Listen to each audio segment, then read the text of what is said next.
मुफ्ती नजरुल इस्लाम कासमी अल-ज़ाहिरी मदरसा नूरुल उलूम दरभंगा ने अपना एक पैगाम जारी करते हुए अवाम को अल्लाह की जानिब से दिए गए नेमतों का शुक्र अदा करने की गुजारिश की और साथ ही अल्लाह ताला की जानिब से दी गई औलाद जैसी अजीम नेमत पर और उनकी परवरिश पर अपने ख्यालात का इजहार किया। व बिही नस्तईन अम्मा बाद। अल्लाह रब्बुल इज़्ज़त ने इस दुनिया में इंसानों को बहुत सारी नेमतों से नवाजा है, बेइंतहा नेमतों से नवाजा है। लेकिन एक इंसान है जिसके पास जिंदगी गुजारने के लिए सारी की सारी चीजें मौजूद है।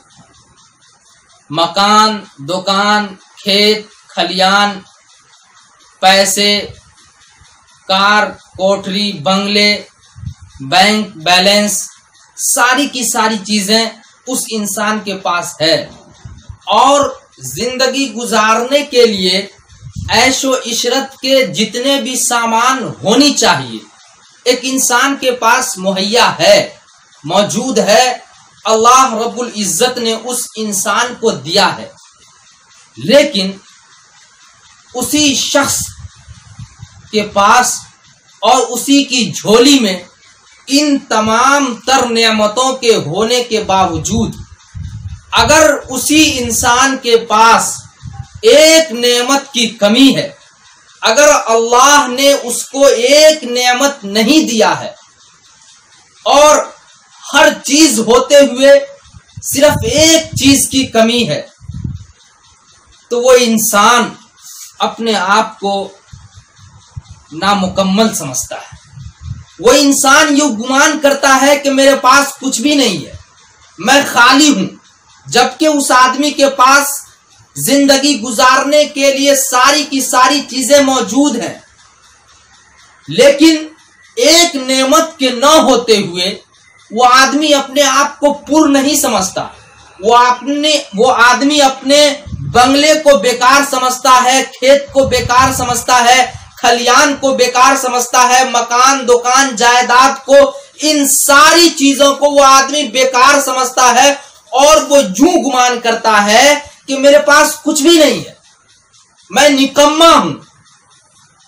लेकिन उसी जगह एक इंसान है जिसके पास कुछ भी नहीं है, बस जिंदगी गुजारने के लिए थोड़ी सी चीजें हैं, मुश्किल से जिंदगी गुजर रही है, वक्त कट रहा है, न तो बैंक बैलेंस है, न कार है, न कोठरी है, न मकान है, न दुकान है, न जायदाद है, ये सब सारी चीजें नहीं है। लेकिन उसी इंसान के पास एक नेमत है जो इस पहले वाले आदमी के पास मौजूद नहीं है। तो वो आदमी जिसके पास कोई चीज और नहीं है, सिर्फ वो एक चीज है और वो एक नेमत है, तो वो आदमी अपने आप को मुकम्मल ख्याल करता है। वो आदमी समझता है कि मेरे पास सारी चीजें हैं, मैं बिल्कुल ऐशो इशरत में हूं, मुझे जिंदगी गुजारने के लिए सहारा मौजूद है, मुझको जिंदगी गुजारने में कोई परेशानी वाक़ई नहीं हो सकती है, मेरी जिंदगी अच्छी से अच्छी गुजर सकती है, मेरे पास सहारा है, मैं बेसहारा नहीं हूं। वो आदमी अपने आप को पूर्ण ख्याल करता है। क्या आपने कभी गौर किया कि वो एक नेमत के न होते हुए आदमी अपने आप को नामुकम्मल ख्याल करता है और वही नेमत को होते हुए आदमी अपने आप को पूर्ण ख्याल करता है? वो नेमत क्या है आखिर? आपने कभी गौर किया? आपने कभी सोचा? मेरे बुजुर्गों, मेरे दीनी भाइयों, वो नेमत आप कलेजे पर हाथ रखिए और फैसला कीजिए, वो आपका दिल गवा देगा। वो नेमत एक औलाद की नेमत। एक इंसान है जिसके पास कुछ भी नहीं है, लेकिन उसके पास एक बेटा है, औलाद है, उसकी झोली औलाद से खाली नहीं है, तो वो आदमी अपने आप को बिल्कुल मुकम्मल ख्याल करता है, लेकिन वही जगह पर एक दूसरा शख्स जिसके पास बैंक बैलेंस, कार, कोठरी, जायदाद, मकान, दुकान, सारी की सारी चीजें मौजूद है, लेकिन उसकी झोली में एक नेमत अल्लाह ने नहीं दिया, औलाद नाम की कोई चीज नहीं है, तो वो आदमी दुनिया भर का चक्कर लगाता है, दरों का चक्कर लगा फिरता है और 1000 दर तक पहुंचने के लिए उस नेमत की तलबगार होता है कि मुझे वो नेमत मिल जाए। वो आदमी अपने आप को मुकम्मल नहीं ख्याल करता है। मेरे मोहतरम, जब औलाद इतनी बड़ी नेमत है, जब औलाद इतनी अजीम नेमत है, तो आप में से हर शख्स जरा गौर कीजिए, कलेजे पर हाथ रखिए और यह फैसला कीजिए, क्या आज वो औलाद जिसके होते हुए आदमी मुकम्मल ख्याल करता है, क्या आज हम उस अपने बच्चों की सही तरबियत दे रहे हैं, सही तालीम का इंतजाम किए हैं, सही परवरिश कर रहे हैं? आप जरा सोचिए, मेरी माओ, मेरी बहनों, बेटियों, बहुओं, जरा आप सोचिए। वही औलाद के न होते हुए आदमी मजबूर और लाचार होता है, और अगर है तो क्या आप उस गुलाब को सही तरबियत दे रहे हैं? क्या आप उस गुलाब के फूल को जिंदगी और मुस्तकबिल को रोशन बनाने के लिए रात दिन अपनी जिंदगी को दांव पर लगा रहे हैं, अपने आप को मेहनत कर रहे हैं? नहीं। आज इस वक्त हमने अपनी औलादों की सही तरबियत नहीं की। आज मैं बताऊं आपको, औलाद के बिगड़ने में, बच्चों के बिगड़ने में और बच्चों के बर्बाद होने में जहां पर और भी किसी का हाथ होगा, वहां पर आपका दिल गवा देगा। और आप जरा फैसला कीजिए, माओ का, बहनों का, बेटियों का बहुत बड़ा रोल अदा किया है। बच्चों के बिगड़ने में माओ ने इतना बड़ा रोल अदा किया है, उससे बड़ा रोल किसी ने नहीं अदा किया है। आज इस वक्त माओ की जिंदगी में कुरान नहीं है, माओ की जिंदगी में हदीस नहीं है, माओ की जिंदगी में रसूल की तालीमात नहीं है। आज माओ की झोली में जायज और नाजायज की तमीज नहीं है, हलाल और हराम के पहचान नहीं है। वो माँ जिसके कोख में बच्चा पल रहा है, समाज को और माशरे को जहां से मटेरियल मिल रहा है, जिस फर्मे से बच्चा तैयार होकर के आ रहा है, वो फर्मा दुरुस्त नहीं है। समाज को जहां से मटेरियल मिल रहा है, मटेरियल मिलने की जो जगह है, वो मटेरियल बिल्कुल खाली है। उस मटेरियल और वहां उस फर्मे के पास, उस फर्मे के नीचे में और उस फर्मे के अंदर न तो कुरान है, न हदीस है, न जायज और नाजायज की तमीज है, और न हलाल हराम के पहचान है, तो समाज को अच्छा से अच्छा फर्द कैसे मिल सकता है?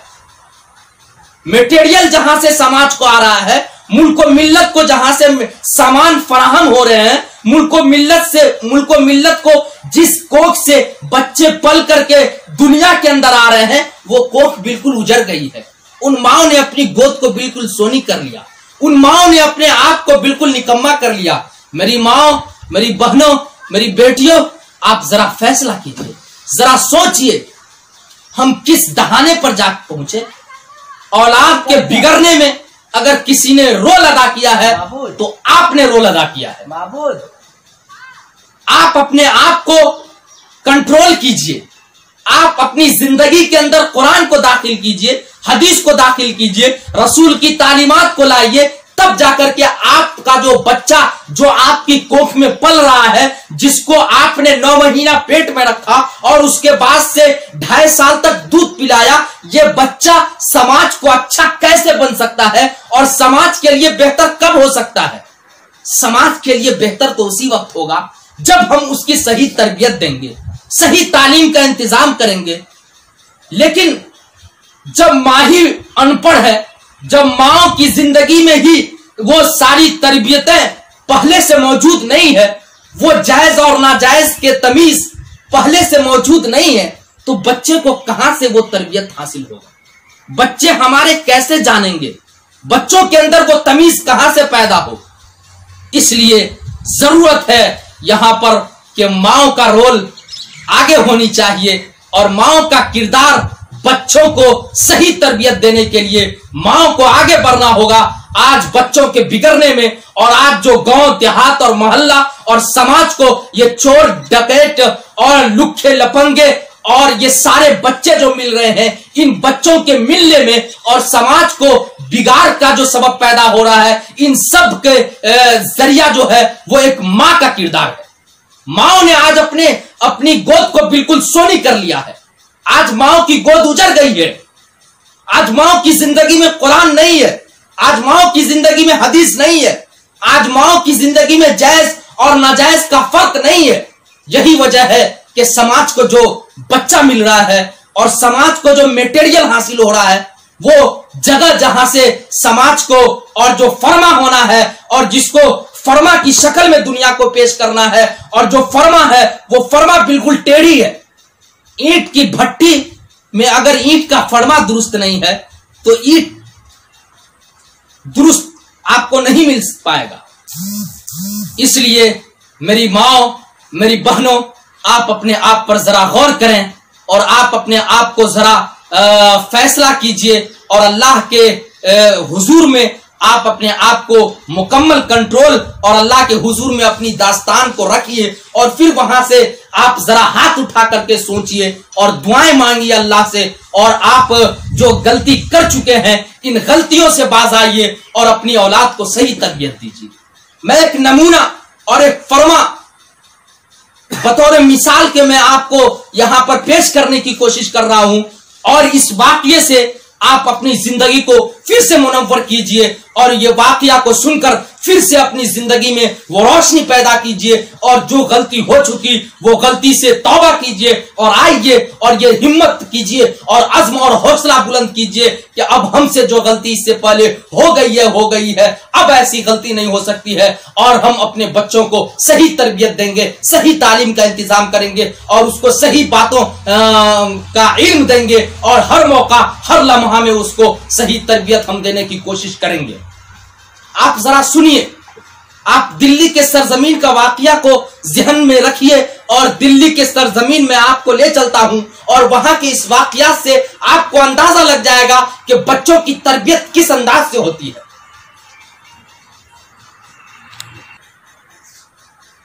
आप में से हर शख्स दिल्ली की सरजमीन को देखा होगा, और जब भी कोई आदमी दिल्ली जाता है तो उन लोगों की ख्वाहिश शात होती है कि जहां पर और भी बहुत सारी चीज को हम देखें और जहां पर और भी मकामात को हम देखें, वहां पर वो आदमी सबसे पहले दर्जे में अपने जो बड़े बुजुर्ग और आबाओ अजदाद के जो तामीर करदा इमारतें हैं उन सब को देखने की वो ख्वाहिश जाहिर करता है, और वो आदमी उन सब इमारतों को देखता है। लेकिन वही जगह पर वो आदमी कुतुब मीनार को भी देखता है। लेकिन मैं आपको बता दूं, आप में से हर शख्स कुतुब मीनार को देखा होगा, कुतुब मीनार की बुलंदी को देखा होगा, वहां के चलत फिरत को देखा होगा, वहां के भीड़ भड़कों को देखा होगा, वहां की महफिलों को देखा होगा, और वहां पर जो सारी चीजें हैं उन सब चीजों को देखा होगा। लेकिन अगर नहीं देखा होगा आपने तो कुतुब मीनार के नीचे एक मर्द मुजाहिद के लेटे हुए कब्र को नहीं देखा। आइए जरा उस मर्द मुजाहिद उसी कुतुब मीनार के नीचे लेटे हुए का जरा वाकया सुनिए और फिर से इस वाकये को सुनकर अपनी जिंदगी में तब्दीली पैदा कीजिए और अपनी जिंदगी को सितारे को फिर से मुनव्वर कीजिए। और आइए इस वाकये से हम सबक हासिल करते हैं। ख्वाजा कुतुबुद्दीन बख्तियार काकी रहमतुल्लाह अलैह जब अपनी मां के पेट में थे, जब दुनिया के अंदर नहीं आए थे, तो उसके बाप ने वसीयत की अपनी बीवी से कि मैं दुनिया के अंदर रहूं न रहूं, इस बच्चे को तुम हाफिज़े कुरान बना। यह वसीयत करके जब वो बच्चा पैदा हुआ, जब वो बड़ा हुआ, तब तक जो है ख्वाजा कुतुबुद्दीन बख्तियार काकी रहमतुल्लाह अलैह के वालिद मोहतरम गुजर चुके थे। अम्मा के जहन में यह ख्याल आया कि इसके बाप ने तो वसीयत की थी कि मैं रहूं या न रहूं, मेरा बेटा जब बड़ा हो जाए तो उसको हाफिज़े कुरान बनाना। ख्वाजा कुतुबुद्दीन बख्तियार काकी रहमतुल्लाह अलैह की वालिदा मोहतरमा हाथ पकड़ती है और करीब के इलाके जो होते हैं और वहां की जो मस्जिद है उसमें ले जाकर के इमाम साहब से उस बच्चे से को मुलाकात करवा देती है और इमाम साहब के पास जाकर ये अर्ज करती है कि इमाम साहब, ये मेरा बेटा कुतुबुद्दीन है, इसके बाप ने ये वसीयत की थी कि मेरे बेटे को तुम हाफिज कुरान बना। इमाम साहब, ये बच्चा अब इस लायक हो गया है कि ये मदरसा में पढ़ सकता है और इसकी पढ़ने की अब ये उम्र है, आप इसका दाखिला ले लें। इमाम साहब ने उस बच्चे को बिठाया और कहा कि पढ़ो बेटा, औज़ु बिल्लाहि मिनश शैतानिर रजीम, बिस्मिल्लाहिर रहमानिर रहीम।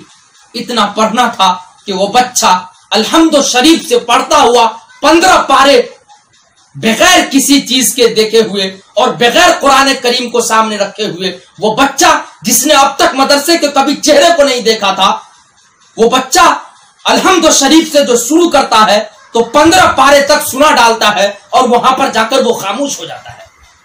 इमाम साहब जब उस मंजर को देखते हैं तो इमाम साहब बिल्कुल गुस्सावर हो जाते हैं और आप गुस्सेवर होकर के इमाम साहब कहते हैं कि खातून, तुम यहां पर जो इस बच्चे को लाई है, तुम मुझे जलील करने आई है, मेरा इम्तिहान तुम लेना चाहती है। यह बच्चा 15 पारे का हाफिज है और तुम ये कह रही है कि इस बच्चे ने आज तक मदरसा का चेहरा नहीं देखा, इसके बाप की ये वसीयत थी कि तुम इसको हाफिज बनाना और ये 15 पारे का हाफिज है। तुम मेरा इम्तिहान लेने आई है, मुझे क्या जलील करना चाहती है। ख्वाजा कुतुबुद्दीन बख्तियार काकी रहमतुल्लाह अलैह की अम्मा पर्दे के नीचे सारो कतार रोने लगी। जब उन्होंने आंसू पर काबू पाया तो पर्दे के नीचे से अर्ज कर रही है, इमाम साहब, मुझे नहीं मालूम ये बच्चा कहां से 15 पारे का हिफ्ज किया है। आज तक मैं इस बच्चे को कभी किसी मदरसा का चेहरा नहीं दिखाया। आज ये पहला दिन है कि इसके बाप की वसीयत करने की बिना पर मैं इसको आपके सामने डालने के लिए और रखने आई हूं। मुझे नहीं मालूम इस बच्चे ने 15 पारे का हिफ्ज कहां किया है। लेकिन इमाम साहब, एक बात जरूर है, मैं 15 पारे का हाफिजा हूं और जब ये बच्चा मेरे पेट में था और जब दुनिया में आ गया, मेरा ये मामूल था कि मैं जब भी दुनिया में कोई काम किया करती तो कुरान पढ़ा करती थी और काम काज किया करती थी। मैं झाड़ू लगाती थी तो कुरान पढ़कर लगाया करती थी। मैं खाना बनाती थी तो कुरान पढ़ा करती थी और खाना बनाया करती थी। मेरा ये मामूल हमेशा रहा कि मैंने कोई ऐसा कभी काम नहीं किया कि मैं कुरान की आयतें हमारी जबान पर हमेशा रही। इमाम साहब, हो सकता है यही नूर जो मेरे अंदर है इस बच्चे के अंदर मुंतकिल हो गया। बस इमाम साहब ने कहा कि हाँ, बात बिल्कुल यही है और बात यही हक है कि वही नूर जो तेरे अंदर है इस बच्चे के अंदर मुंतकिल हो गया है। मेरे मोहतरम, मेरी माओ, मेरी बहनों, इस वाकये से अपनी जिंदगी को मनोवर कीजिए और सबक हासिल कीजिए और फिर से जिंदगी के अंदर 4 चांद लगाइए और अपने बच्चों को सही तरबियत का इंतजाम कीजिए और अपने बच्चों को सही तालीम दीजिए। बस आज मैं अपनी बात इन्हीं चंद पर मुकम्मल करता हूं। आमीन या रब्बल आलमीन।